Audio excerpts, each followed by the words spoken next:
the leader of the free world been so cognitively compromised? It's clear, to me at the least, that US President Joe Biden is struggling with dementia and is clearly not up to the task he's been sworn in to do. This was apparent to many during the election campaign, but such was the hatred for Donald Trump by the partisan and poisonous mainstream media. They chose not to highlight anything that actually may have derailed a Biden victory.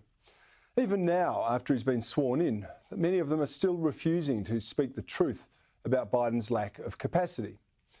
It was quite telling that while President Biden was playing Mario Kart and napping all of last weekend, apparently he had no official duties, his ambitious deputy Kamala Harris was telephoning foreign leaders. That's a novelty for a vice president.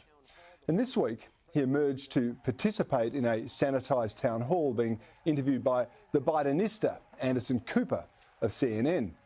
Biden promptly gave away his teleprompter and the result was nothing short of a disaster. Biden started off by excusing the genocide against the Uyghur people by the Chinese Communist Party. He dismissed it as just Chinese cultural norms. And then he made what many interpret as racist comments about television commercials. Did you ever believe 5 years ago every second or third ad out of 5 should turn out to be biracial couples? He said. Like, who cares about that? Who counts that? And why bring it up? But then he went on to suggest that blacks, Hispanics, and people who live in the country aren't really smart enough to get online. A lot of people don't know how to register. Not everybody in the community, in the Hispanic and the African American community, particularly in rural areas that are distant and or inner city districts, know how to get online to determine how to get in line for that COVID vaccination. Wow, what a way to offend almost all of your voter base. Anyway, it was capped off by Biden admitting he doesn't really know where he is a lot of the time, and he actually needs to ask his his wife, where he is when he wakes up in the morning. Over the years, over your career, you've already spent a great deal of time at 1600 Pennsylvania Avenue, except now you're living there and you're president. It's been 4 weeks. What's it like? How's it different? I get up in the morning and look at Jill and say, where the hell are we? Well, he should get some marks because that was probably the most honest thing he said during the entire event, because much of it was littered with total falsehoods, like this claim that the Americans didn't have a vaccine when he came into office. Now, that's total BS. And I can say that because Joe Biden actually had the vaccine before he was installed as president.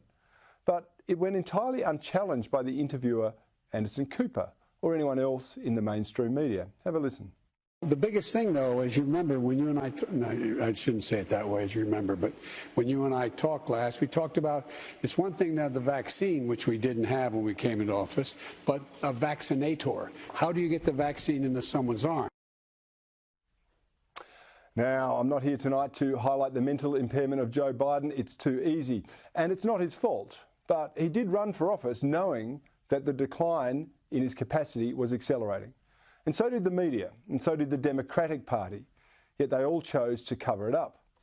Just like many of them sought to cover up the Hunter Biden laptop and cash for access scandals. They haven't asked Creepy Joe about the weird hair sniffing, the allegations of sexual misconduct, his previous support for segregation, the rather odd way that he interacts with women, and his overtly racist statements. Now, these excuses for journalists are continuing the cover-up of Biden's presidency. And reporting on the dumpster fire that was the Biden town hall, many media outlets simply omitted the gaffes, the lies, and the clear Chinese propaganda lines. It's like they're running a Biden protection racket, while simultaneously protecting themselves from admitting their unconscionable conduct during the election campaign was instrumental in having this man elected as president.